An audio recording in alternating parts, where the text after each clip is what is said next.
That's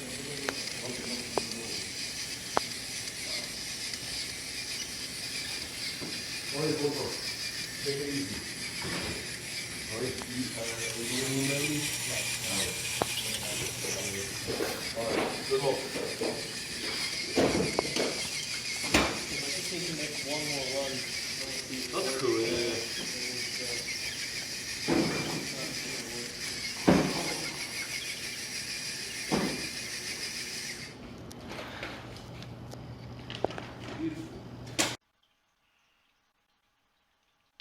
Okay, so this is my code for the recycler robot.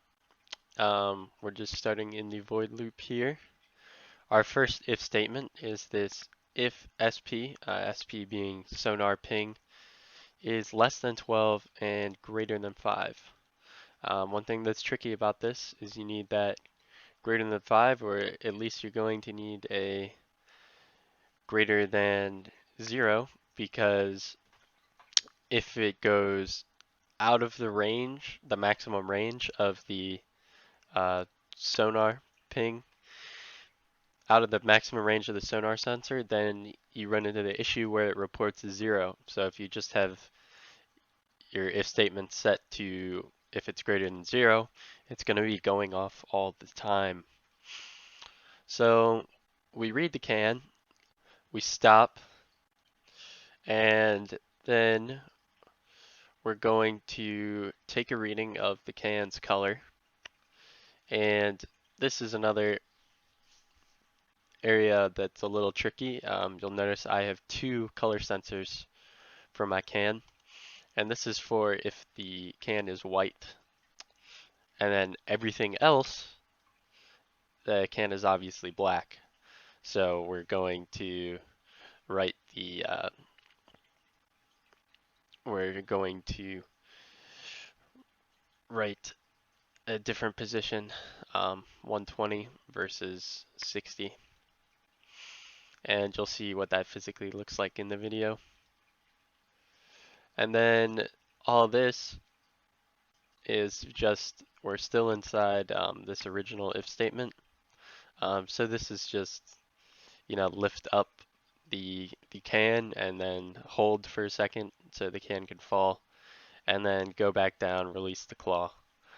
And we're going to add to our CAN count right here. This else statement is very important. This is what keeps the claw open all the rest of the time.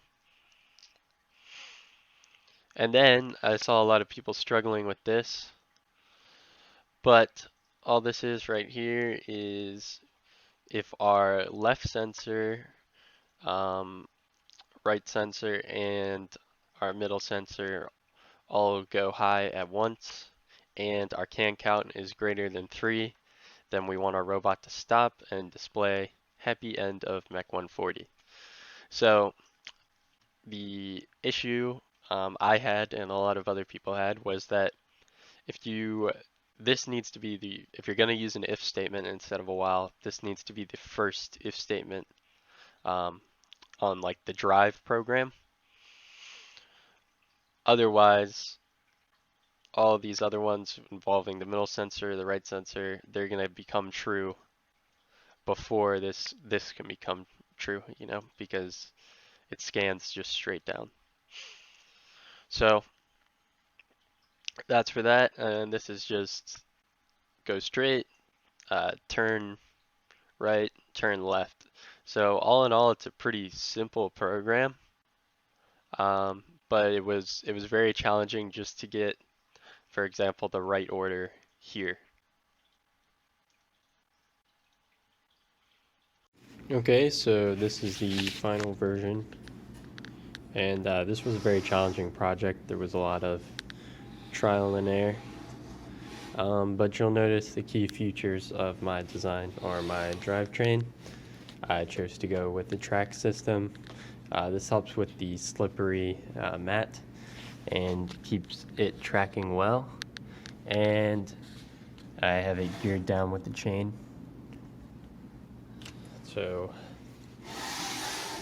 and then the big thing here is obviously my claw Now you'll notice it's more of a scoop, and the idea behind this will catch just under the lip of the bottom of the can, this plate, and then this comes in, closing, and one of these reed sensors, one of these light sensors will pick up the color of the can, and once that color has been determined, that will orientate this flap, and then when this turns over, gravity does the rest of the work, and it will fall to either the right side or the left side, depending on color. There were a lot of small things with this project that you needed to get absolutely right. So, for example, you'll notice I have these tabs.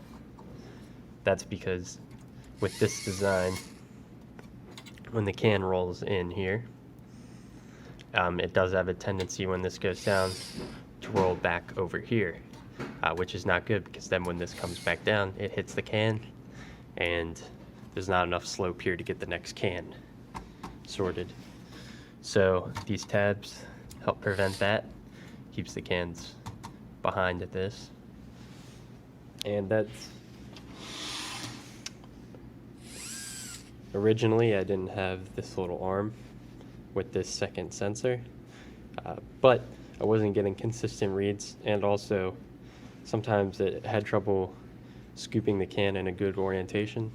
So adding this little arm really helped with that, and the sensor, it's just good to have some redundant components. So now we can see it go around the track.